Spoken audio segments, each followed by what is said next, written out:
먼저 하나님의 말씀 출애굽기 2장 24절을 읽도록 하겠습니다.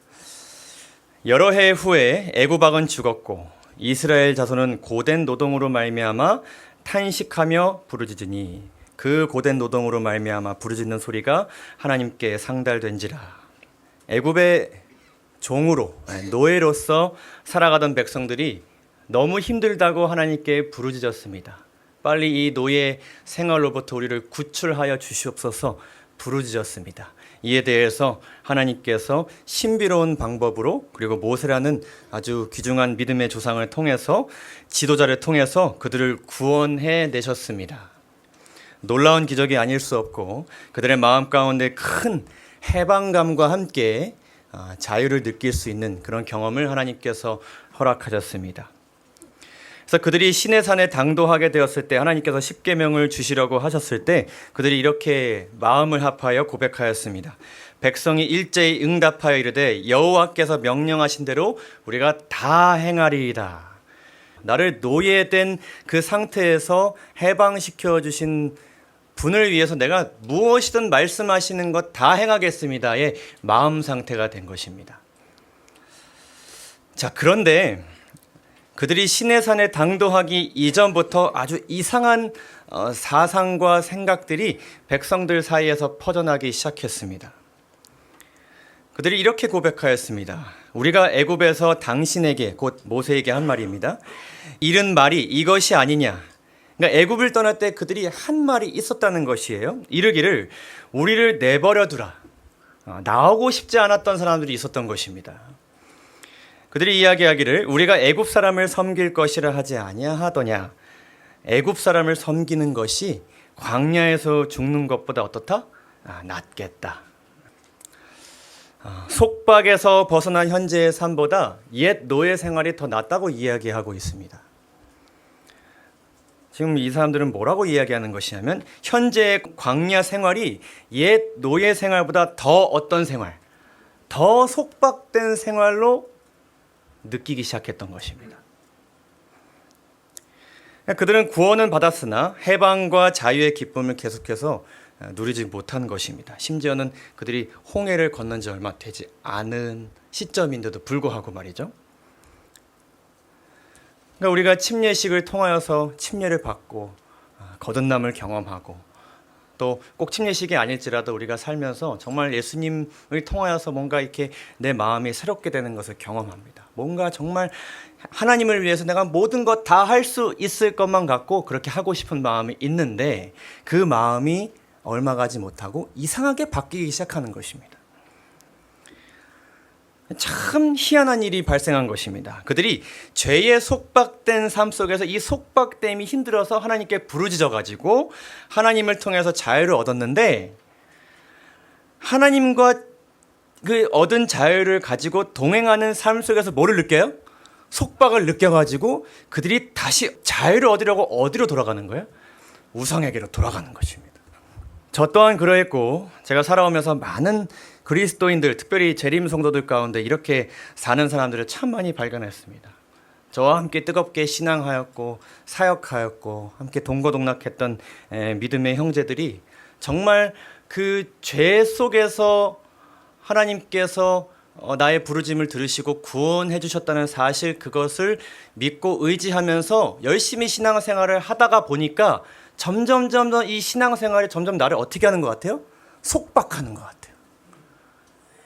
그래갖고 그 속박에서 벗어나려고 뭐를 저질러요? 죄를 저질러요. 심지어는 아예 죄를 저지르기 위해서, 속박된 삶에서 완전히 자유하기 위해서 신앙을 떠나요. 세상에 나가서 죄악 가운데 또 살다 보면 또 죄악된 세상 속에서 또 뭘 느껴요? 속박을 느껴요. 그 또 어디로 돌아와요? 교회로 돌아와요. 다시 시작한 이 신앙생활을 살아서 또 뭘 느껴요? 속박을 느껴요. 왔다 갔다 하는 이 악순환이 계속되는 그리스도인들의 삶을 우리는 참 많이 목격하고 우리가 그러한 삶을 살고 있지 않나 생각해 보게 됩니다. 한번 생각해 보는 것입니다. 하나님과 동행하는 지금의 나의 삶은 얻은 자유를 누리는 삶인가? 아니면 속박된 삶에서 또 다른 속박된 삶으로 옮겨간 삶인가 하는 것입니다. 그러니까 세상 속에 있는 삶도 속박된 삶이고 교회 안에서 주님 안에서 신앙하는 생활도 어떤 삶이에요? 속박된 삶이에요. 도대체 우리는 어디서 자유함을 느껴야 되는 것인가? 여러분, 이 성경은 무엇을 전파하는 책이냐면 자유를 전파하는 책입니다. 이 성경에서 이 자유함에 대해서 얼마나 많이 이야기하고 있는지 모릅니다. 그리고 예수님께서는 인간을 자유롭게 하려고 오신 분이다라고 성경은 소개하고 있습니다. 그리고 그리스도인들은 얻은 자유를 어떻게 하며 사는 사람들이에요? 누리며 사는 사람들이에요. 그런데 성경은 우리에게 속박을 전파하는 책이 되기도 해요. 내 삶을 구속해요. 정말 자유로운 마음을 가지고 시작했는데 말씀은 보면 볼수록 그렇게 버려야 될 것 많고 고쳐야 될 것 많고 하지 말라는 것 참 많아요. 아침부터 저녁까지 내 하루의 생활 중에 뜯어 고치지 않아야 될 게 한 개도 없어요. 예수님은 인간을 자유케 하러 오신 분이 아니라 속박시키고 뭔가 아주 좁은 틀 안에 가두기 위해 오신 분으로 오해가 생깁니다. 그리고 그리스도인들은 속박 속에 살아가는 사람들처럼 보이기도 하고, 그리고 가장 문제가 되는 것은 나도 자유함을 누리지 못하고 있는데 다른 사람들을 어떻게 해요? 말씀으로 속박시켜요. 갈라디아서 5장 1절을 보게 되면 예수님께서, 그리스도께서 우리를 자유롭게 하려고 자유를 주셨다, 이렇게 말씀합니다. 그러니까 예수님께서 이 땅에 오신 이유는 우리에게 뭔가 이렇게 살아야 된다, 저렇게 살지 말아야 된다를 알려주기 위해서 오신 것이 아니라 그것들 알려주심으로써 궁극적으로 뭘 얻게 하시려고 하는 거예요? 자유함, 뭔가에서 이렇게 다 해방된 듯한 그 기분을 가지고 살도록 하기 위해서 오셨다는 것인데, 13절에 보면 이렇게 또 말씀하십니다. 형제들아, 너희가 자유를 위하여, 나만 자유함을 누리는 것이 아니라 누군가를 또 자유하게 해주기 위해서 부르심을 입었으나 내가 얻은 자유를 육체의 기회로 삼지 말고 하나님을 위해 살아라 라고 말씀하시는데, 뭐라고 말씀하시냐면 오직 사랑으로 서로 뭐하라? 종노릇하라. 종노릇한다는 게 이게 자유로운 표현인가요? 아니면 속박의 표현인가요? 제가 그렇게 하겠습니다 라고 고백하면서 남을 위해 열심히 종노릇하며 살아가는데 점점 내 마음은 어떻게 되는 것 같아요? 속박되어 가는 것 같아요. 힘들어요.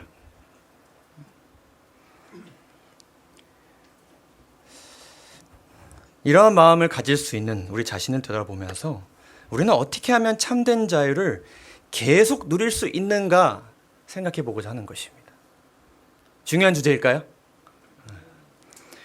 참된 자유를 어떻게 계속 누릴 수 있는가를 우리가 생각해 보려면 참된 자유는 어떻게 얻을 수 있는가에 대해서 먼저 우리가 살펴보아야 합니다. 고린도후서 3장 17절에 아주 중요한 말씀이 있어요. 뭐라고 말씀하시냐면 주는 영이시니 주의 영이 계신 곳에는 무엇이 있느니라? 자유함이 있느니라. 자, 이와 관련돼서 몇 가지 성경절을 살펴보겠습니다. 로마서 8장 9절에서 누구든지 그리스도의 영이 없으면 그리스도의 사람이 아니라. 성령 하나님을 누구의 영으로 말씀하세요? 그리스도의 성령으로 말씀하세요. 성령께서 하시는 일, 우리가 잘 아는 말씀이죠. 요한복음 14장 26절.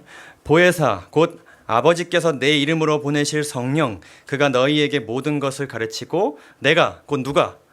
예수님께서 우리에게 말씀하신 모든 것을 생각나시기 위해서 우리 마음 가운데 오신다고 하셨어요. 그러니까 성령께서 우리 마음 가운데 들어오시면 누가 생각나는 거예요? 예수님이 생각나는 것입니다. 그동안 내가 예수님에 대해서 듣고 생각하고 깨달은 것들에 대해서 생각나게 하시는 것인데, 요한일서 3장 24절을 보게 되면 이렇게 말씀하세요. 그의 계명을 지키는 자는 주 안에 거하고 주는 그의 안에 거하시나니 우리에게 주신 성령으로 말미암아 그가, 곧 누가? 예수님께서 누구 안에? 우리 안에 거하시는 줄을 우리가 아느니라. 그러니까 간단하게 얘기해서는 성령이 계시는 곳에 예수님이 계시는 것이고 예수님이 계신 곳에 성령 하나님이 계시는 것이다. 그리고 그 두 분이 함께 하시는 그곳에 무엇이 있게 될 것이다? 자유함이 있게 될 것이다. 그래서 다시 한번 정리해 보면 여러분, 성령 충만함은 곧 누구 충만함이에요? 예수 충만함이에요. 내 마음에 예수님과 관련된 것으로 가득 차게 된 그 상태가 성령 충만한 상태라는 것입니다. 근데 그 가운데 뭐가 있는 것이다? 참된 자유가 있는 것이다. 재림교회 주석은 그리스도인에 대해서 이렇게 설명합니다. 그리스도인은 자신이 하는 모든 것을 예수 그리스도와 연관시켜 행한다. 그러니까 내가 생각하는 대로 선택하고 행동하는 것이 아니라 그 모든 행동의 근거가 되는 것이 다 누구에게서 오는 거예요? 예수님에게서 온 거예요. 화인여사 주석을 보게 되면 그리스도만이 우리를 도우실 수 있고 우리에게 승리를 주실 수 있다. 그리스도는 우리 안에서 우리의 무엇이 되어야 된다? 모든 것이 되어야 된다. 이렇게 된 상태에 있는 사람이 곧 무엇을 경험하는 것이고 성령 충만을 경험하는 것이고 그 마음 가운데 무엇이 있는 것이다? 자유함이 있는 것이다. 여기까지 이해가 되셨을까요? 자, 그러면 이 성령 충만함, 곧 예수 충만함이 우리의 마음 가운데 어떤 과정을 통해서 있게 되는가 생각해 볼 필요가 있겠죠. 지난주에 김대성 목사님 말씀을 통해서 여러분 기본적인 내용을 배우셨지만은 그것이 실제적으로 사람들의 삶 가운데 어떻게 적용되는가에 대해서는 사도행전 2장을 보면 아주 잘 우리가 알 수 있습니다. 사도행전 2장 4절을 보게 되면 그들이 다 성령의 충만함을 받았다라고 기록하고 있습니다. 성령의 충만함을 받았으니 그들의 마음 가운데 누가 가득 차신 거예요? 예수님이 충만히 역사하신 거예요. 그리고 성령 충만함 가운데 있었으니 그들에게 무엇이 있었겠어요? 자유함이 있었겠죠. 어떻게 그들이 그러한 성령 충만함을 받을 수 있었는가? 이들이 성령 충만함을 받은 모습을 보고 베드로의 설교를 듣고 사람들이 질문했습니다. 어떻게 하면 그렇게 될 수 있습니까? 라고 이야기했을 때 이렇게 말씀합니다. 너희가 회개하여 각각 예수 그리스도의 이름으로 침례를 받고 무엇을 받으라? 죄사함을 받으라. 그리하면 성령의 선물을 받을 것이다. 자유함 또한 무엇으로부터 올까요? 참된 회개로부터 오는 것이죠. 여기에 간절한 기도가 더해지는 것이고요. 참된 회개, 이것은 성령 충만을 위한 첫 번째 조건입니다. 자유함을 얻기 위한 매우 중요한 첫째 조건인 것이죠. 오늘 이제 침례식이 있게 되는데 침례식에 임하는 우리의 마음가짐이 어떤 마음이어야 합니까? 주 앞에서 내 죄된 자는 죽고 회개함으로써 오늘 우리가 함께 배웠죠? 예수님으로 그리스도로 새 옷을 입는 그 결심이 있는 것이 침례식의 그 의미죠. 근데 이 참된 회개는 무엇으로부터 오는 것인가? 어떻게 이 참된 회개를 할 수 있게 되는 것인가? 로마서 2장 4절을 보게 되면 이렇게 말씀하시죠. 혹 내가 하나님의 무엇으로 하나님의 인자하심이 너를 인도하여 회개하게 하심을 알지 못하여 이렇게 말씀하십니다. 그러니까 참된 회개는 무엇으로 오는 것이에요? 하나님의 인자하심. 그 하나님의 인자하심은 무엇을 통해 우리가 배울 수 있습니까? 누구를 통해 배울 수 있습니까? 성령 하나님 통해 배우는데 그 인자하심 모습 자체는 누구를 통해 우리가 알 수 있습니까? 예수님을 통해 알 수 있는 것이죠. 여러분, 사도행전 2장에서 그들이 성령 충만함을 선물로 받게 되었는데 이 성령 충만함은 여러분 오순절 성령 사건으로부터 생긴 것이 아닙니다. 시작점이 거기가 아니에요. 그들이 오순절이 다가왔을 때 기도하고자 했고 회개하고자 했던 그 마음을 가질 수 있게 된 그 이전 시간이 훨씬 더 중요한 것입니다. 그것은 무엇이었어요? 3년 반 동안 예수님과 동행하면서 그분의 삶과 그분의 십자가를 경험한 시간이 있었기 때문에 그들이 회개함으로 이끌어지게 된 것입니다. 그러니까 사복음서가 없었다면 사도행전은 없습니다. 사복음서 없이 성령 충만의 역사, 초대교회의 역사는 절대로 일어나지 않습니다. 예수님께서는 이 제자들과 동행하는 가운데 제자들이 얼마나 많이 예수님을 오해하고 연약함을 드러내고 많이 싸우고 했는지 여러분 잘 아시죠? 근데 정말 은혜스러운 것은 예수님께서 그들이 그러한 연약함을 보였을 때에 그들을 다른 제자로 대체하지 않으시고 끝까지 그들과 동행해 주셨고, 또 이 제자들도 십자가 직전까지 예수님께서 이 땅에 오신 사역을 오해했지만 끝까지 누구 곁에 붙어 있었어요? 예수님 곁에 붙어 있었어요. 그렇기 때문에 그들이 마침내 십자가를 볼 수 있었고 용서를 경험할 수 있었고, 오순절 성령 사건 있기 전 우리가 성령을 받아야 되겠다라는 마음가짐. 왜냐하면 그들의 마음 가운데 누가 충만히 역사해 주셨기 때문에, 그들 마음 가운데 예수님이 가득 차 있었기 때문에. 사복음서의 역사가 사도행전의 역사로 이끈 것입니다. 그것을 사도행전 2장이 이야기하고 있습니다. 그들이 회개하게 된 그 동기, 그것은 무엇이었는가? 그런즉 이스라엘 온 집은 확실히 알지니 누가 십자가에 예수를 못 박았다. 너희가, 내가 그분을 십자가에 못 박았다는 것을 예수님과 동행함으로 알게 된 것입니다. 내가 그분에게 얼마나 많은 죄를 저질렀고 얼마나 그분을 실족시켰으며 얼마나 많이 실망시켰는가에 대한 생각 가운데 그들이 사로잡히게 되었을 때에, 예수님을 찌른 내 자신을 발견하게 되었을 때 그들의 마음이 어떻게 되었어요? 찔림을 받게 되었어요. 그래서 그들이 이렇게 얘기하게 된 것입니다. 우리가 어떻게 해야 됩니까? 그분을 위해서 우리가 무엇을 해야 됩니까? 그때 이 말씀이 주어진 것이죠. 회개하라. 잘못했음을 인정하라. 그리고 너희가 무엇을 받으라? 죄사함을 받으라. 잘못했음을 인정하면 그분께서 무엇을 해주실 것이다? 용서해 주실 것이다. 그리하면 성령의 선물을 받게 될 것이다. 이 과정을 영감의 글 사도행적이 아주 자세히 기록하고 있습니다. 제자들은 약속의 성취되기를 기다리면서 참된 회개로 그들의 마음을 겸비하게 하고 그들의 불신을 자복하였다. 그리스도께서 운명하시기 전에 그 3년 반 동안 그들에게 하신 말씀을 상기하였을 때에 그들은 그 의미를 더욱 충분히 깨닫게 되었다. 기억에서 사라졌던 진리들이 그들의 마음에서 다시 떠올랐으며 그들은 이것들을 서로에게 되풀이하였다. 그들은 구주를 오해한 자신들을 책하였다. 왜 우리가 그때 그 말씀을 그때 이해하지 못했을까? 들으려고 하지 않았을까? 그리스도의 경이로운 생애의 장면들이 마치 행렬처럼 그들 앞에 스쳐 지나갔다. 그들이 과거의 3년을 다시 살 수만 있다면, 지금 떠나가신 그 예수님과 내가 가까이 피부를 맞대어 지낼 수 있었던 그 시간을 내가 다시 살 수만 있다면 그들은 얼마나 다르게 행동할 것이었는가를 생각하게 되었다. 만일 그들이 주님을 다시 볼 수만 있다면 얼마나 깊이 주를 사랑하는지 보여드리고자 얼마나 열심히 노력하였을 것인가.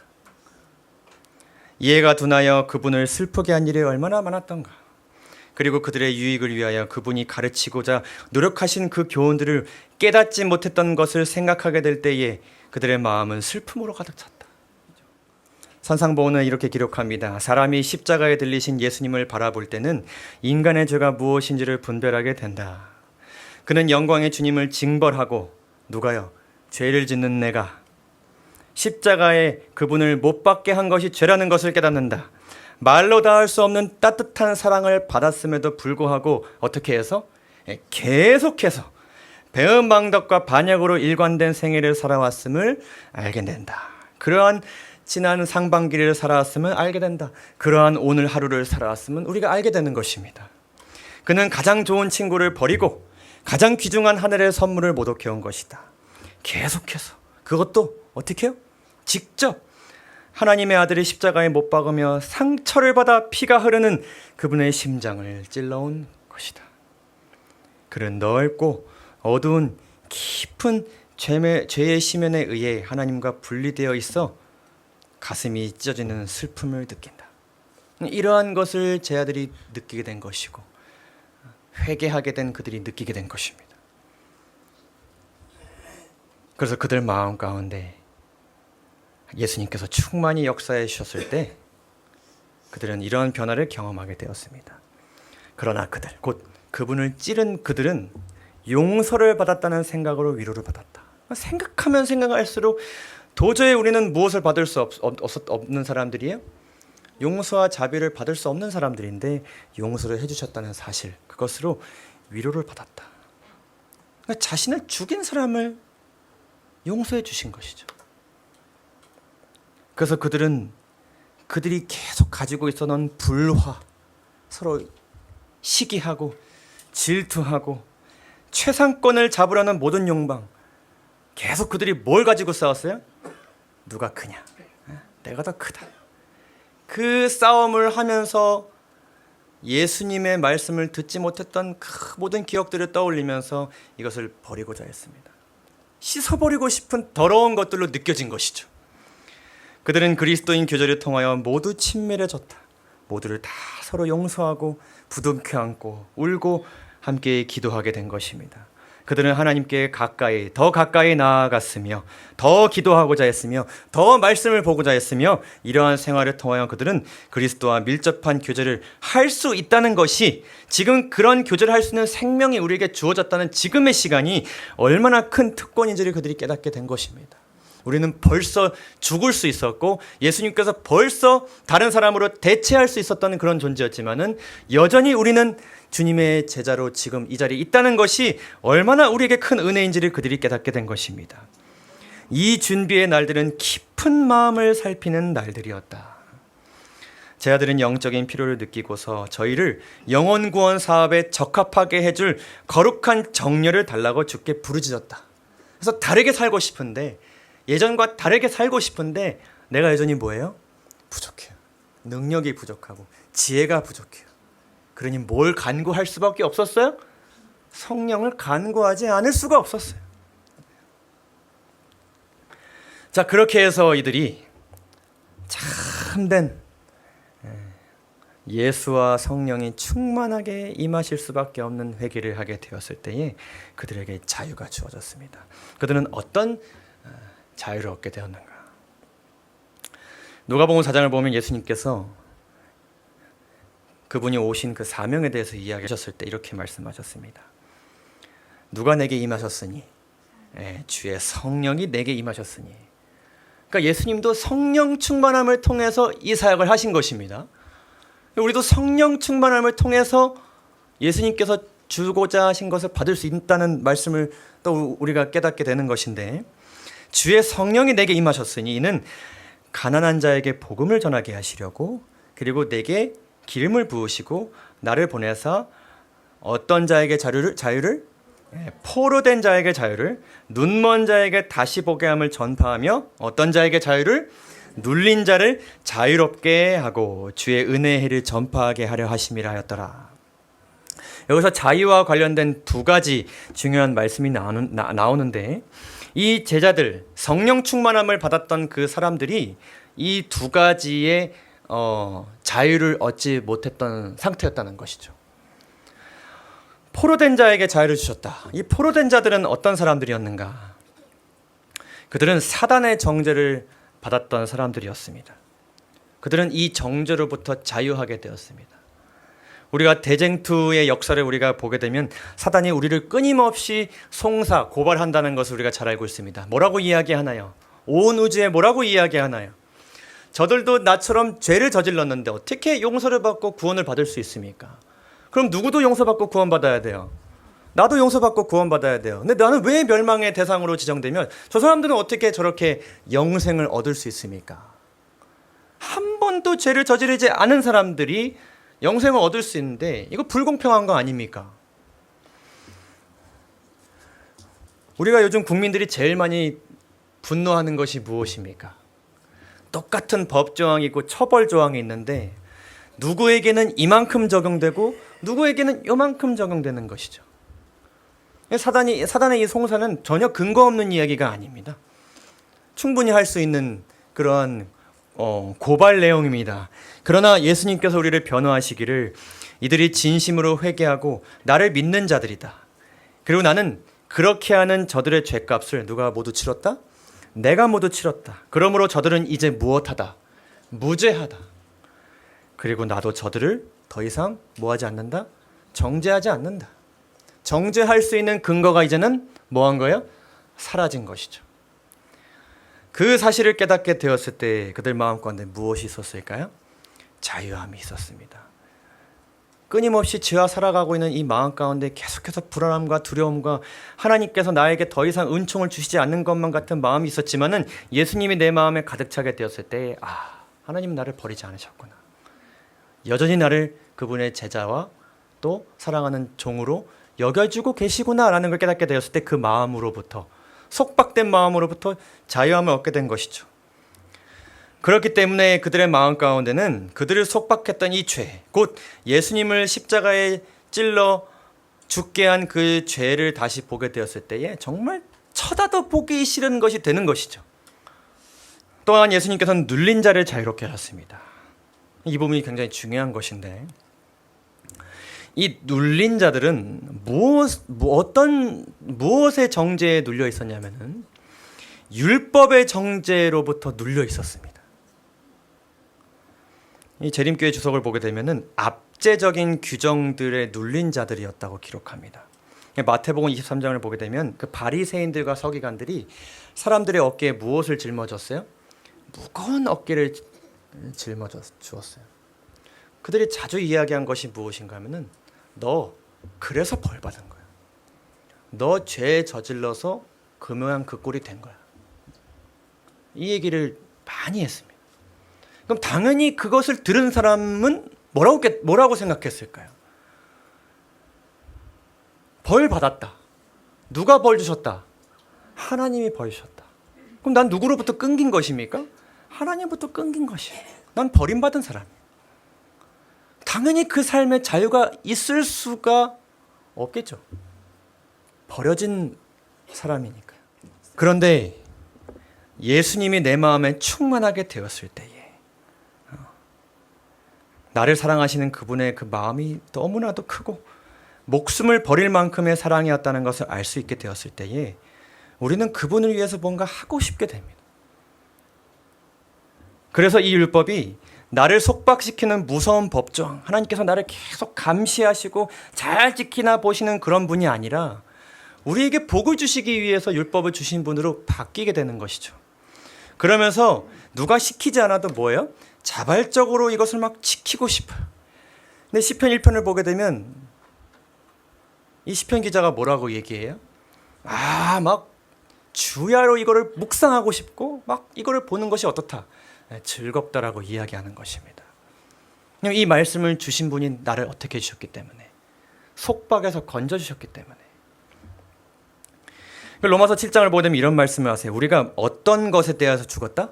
그러니까 얽매였던 것에서 죽었다. 율법은 그대로 있는 것입니다. 여러분, 어떤 사람들은 이 말씀을 통해서 율법은 더 이상 지키지 않아도 된다고 이야기하는데 그거를 말씀하시는 것이 아닙니다. 율법은 그대로 있으나 이것이 나를 얽매여고 옥죄어던 것이었는데 이것이 사랑의 법으로 바뀌게 되는 것이죠. 오히려 뭐라고 말씀하세요? 야고보서 1장에서 자유롭게 하는 온전한 율법이 되는 것입니다. 그리고 예수님을 알게 되고 진정으로 회개하게 되었을 때에 이 법에 이렇게 그 성격이 달라지게 되는 것입니다. 여러분, 국가가 여러분들에게 뭔가를 요구할 때가 있습니까? 있어요. 저거 보고 군대 가라고 요구했어요. 야, 내가 국가를 위해서 이 한 몸 다 바쳐서 2년 충성해야지라는 마음으로 갔을까요? 전혀요. 국가가 뭔가 우리에게 부담을 줄 때가 있어요. 그러면 국민들은 당연히 무엇을 이야기하냐면 국가가 나에게 해준 것이 무엇인가 이렇게 이야기합니다. 반대로 얘기하면 우리가 충만히 받은 것이 있으면 그 나에게 주는 부담과 의무를 뭐 할 수 있어요? 감당할 수 있어요. 어떤 마음으로? 기쁜 마음으로. 여러분, 와이프가 무리한 걸 요구할 수 있나요? 부담되는 것 요구할 수 있습니까? 배우자가 그러한 것 요구할 수 있나요? 전혀 논리적으로 이해가 되지도 않고 도대체 이 타이밍에 이걸 도대체 왜 먹고 싶고 왜 하고 싶은 것인가? 너무 제 얘기하는 것은 아닙니다. 일반적으로 그렇다는 얘기입니다. 그러면 일반적으로 우리 마음가서 튀어나오는 생각이 뭐예요? 당신이 나에게 해준 것이 무엇인가? 여러분, 인간은 자발적으로 상대방에게 사랑을 줄 수 없는 존재입니다. 뭘 받아야 줄 수 있어요. 받은 것이 충만해야 줄 수 있어요. 받은 것이 넘쳐야 작은 거라도 주고 싶게 돼요. 결국에는 우리가 이 과정을 끊임없이 반복하지 않으면 우리가 어떻게 될 것인가 하는 것입니다. 이것을 계속해서 반복하게 될 때에 우리가 무엇을 경험하는 것이고 자유를 경험하는 것이고, 이것이 반복되지 않을 때에 우리 마음 가운데 뭐가 생길 수 있어요? 속박된 마음이 생길 수 있다는 것입니다. 여러분, 이 사실을 오늘 침례받으시는 분들로부터 신앙하시는 여러분들 모두, 저와 우리 모두가 반드시 기억하고 살아가게 되기를 간절히 바랍니다. 여러분, 이 과정을 반복하지 않는다면, 매일 반복하지 않는다면 어떤 일들이 벌어지게 되는가? 아주 끔찍한 일들이 벌어지게 됩니다. 여러분, 시편 119편을 보게 되면 이 시편 기자가 이렇게 살아간다고 고백해요. 이 고백하는 이 시편 기자의 이 평소의 표정과 마음가짐을 여러분 한번 상상해 보시죠. 내가 주의 율법을 항상 지키리이다. 영원히 지키리이다. 내가 주의 법들을 구하여 싸우니. 그러니까 내가 뭘 지킬지를 내가 구하는 것입니다. 알려달라고. 그러니까 내가 이렇게 앉아있는데 하나님께서 너 이거 해야 돼. 야야야, 너 이거 해야 돼. 그러고 있을 때가 아니야. 이런 게 아니고 제가 뭘 하면 좋을지 알려주세요. 이런 마음가짐인 거죠. 그런데 이 사람이 어떻게 걸어갈 것이라고? 자유롭게 걸어가는 것입니다. 그 표정과 그 모습을 여러분 상상해 보세요. 그리고 내가 사랑하는 주의 계명들을 내 스스로 즐거워한다. 이 말씀에 대해서 재림교회 주석은 이렇게 설명합니다. 제한된 것이나 좁아서 답답한 것이 전혀 없는 상태이다. 율법을 순종하면 자유가 있다고 자신 있게 말할 수 있는 상태라는 것입니다.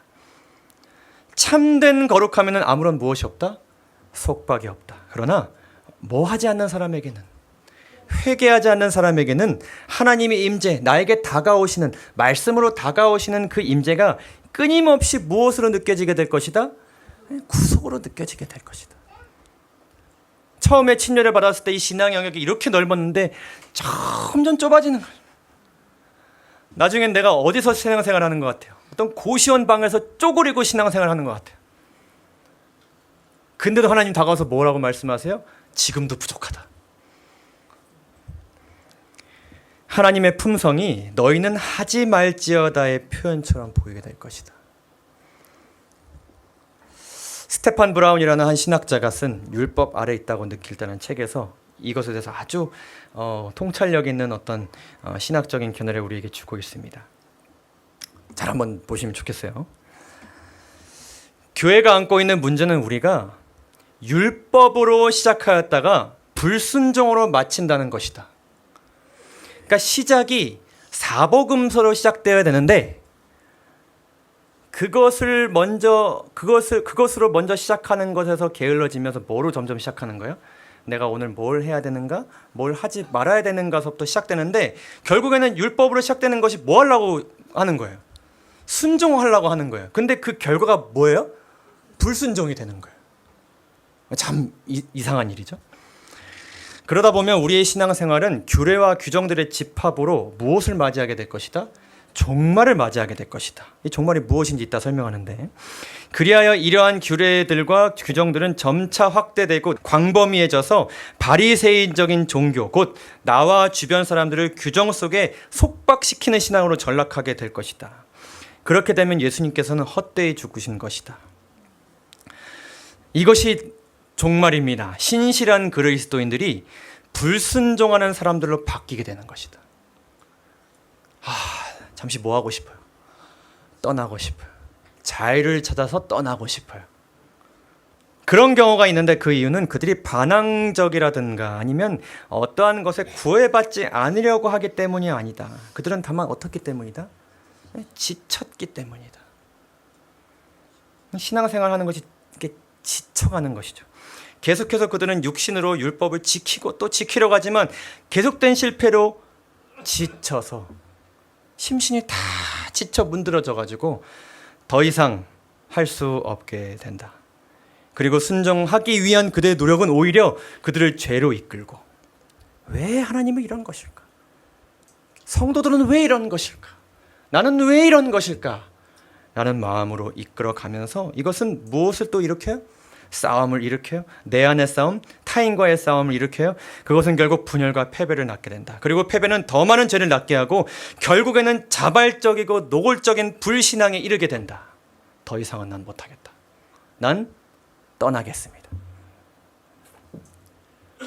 아주 우리에게 중요한 이야기를 우리 해주고 있습니다. 우리는 오직 자의로 시작할 때에 비로소 순종으로 마칠 수 있게 된다. 신실함은 사랑과 자의로 시작하는 일련의 과정의 결과이다. 강팍한 마음은 율법으로 시작하는 과정의 결과이다. 오늘 우리의 하루를, 우리의 인생을 무엇으로 시작하느냐를 우리가 되돌아봐야 되는 것입니다.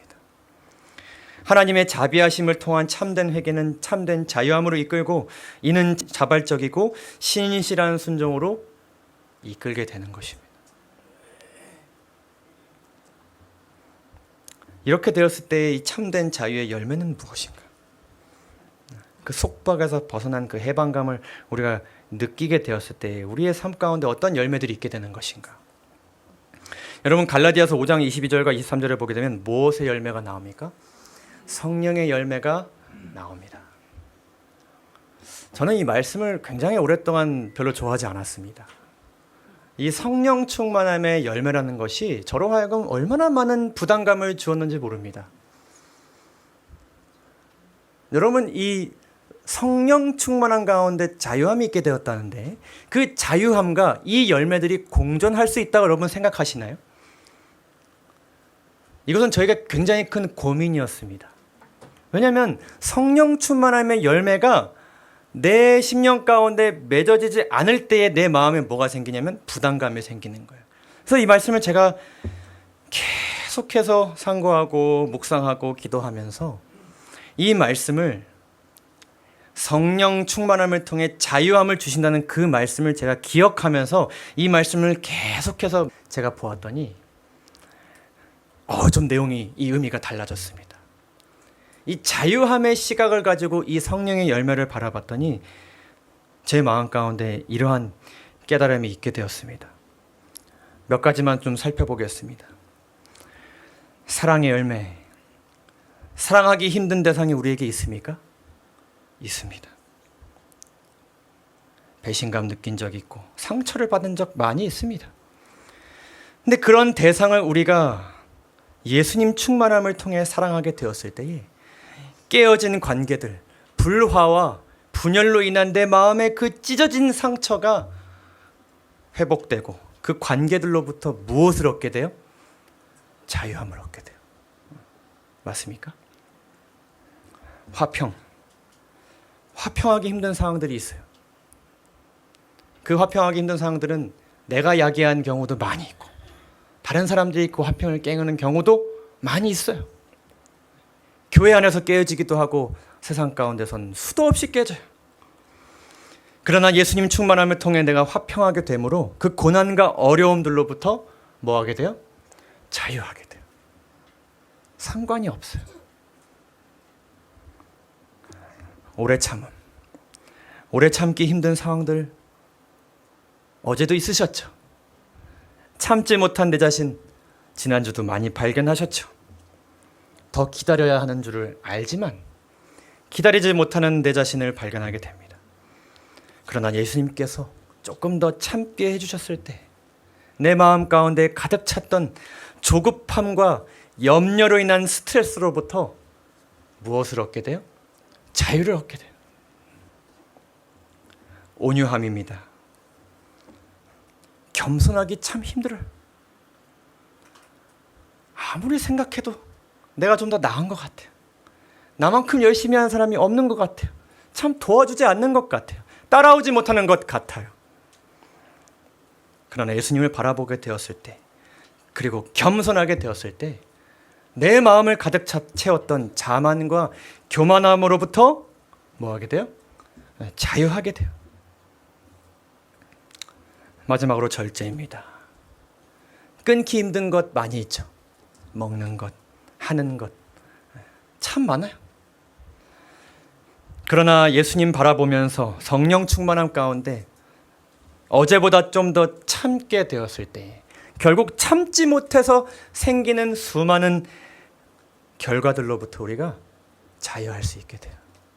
질병들, 스트레스로 인한 여러 가지 어려움들, 방종함으로 내 삶이 무너지는 것들로부터 우리가 자유함을 얻게 됩니다. 그래서 성령의 열매는 자유하시기 위해 우리에게 주신 열매들임이 분명합니다. 그렇게 된다면 우리 마음에 뭐가 있을까요? 기쁨과 평강과 소망이 가득 차게 됩니다. 어떻게 되었으니까? 자유로워졌으니까. 요한복음 14장에서 우리에게 이 성령에 대해서 말씀하신 것, 이 26절 바로 다음에 뭐라고 말씀하시냐면 성령 충만함을 통해 예수 충만함이 너희에게 임하게 될 것이라는 것을 말씀하시면서 바로 다음 구절에서 뭐를 우리에게 약속하시냐면 평안을 우리에게 약속하십니다.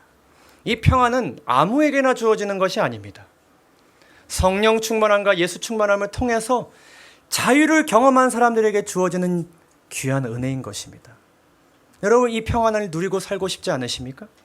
하루하루 평안하게 살고 싶지 않으십니까? 그러면 우리가 무엇을 먼저 해야 될까요?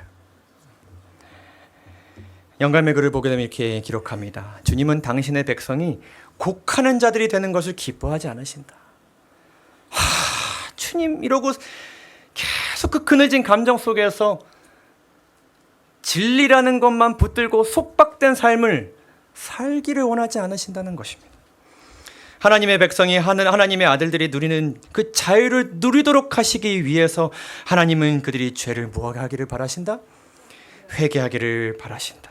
그렇게 되면 그들은 하나님을 찬양하는 마음이 충만해질 것이며 더 나아가 누가 복을 얻게 될 것이라고요? 다른 사람들이 복을 얻게 될 것이라고. 반드시 참된 회개를 통해 자유한 그 마음을 가지고 나가게 될 때에 나에게 임한 그 복이 그들에게도 반드시 임하게 될 것입니다. 우리 모두 성령 곧 예수 충만한 가운데 참된 자유를 마음껏 누리고 살게 되기를 주님의 이름으로 간절히 바랍니다. 여러분 모두 자유하시기 바랍니다. 자유로워지시기 바랍니다. 자유롭게 사시기 바랍니다. 주님의 이름으로 축원하겠습니다. 말씀을 마치겠습니다. 감사합니다.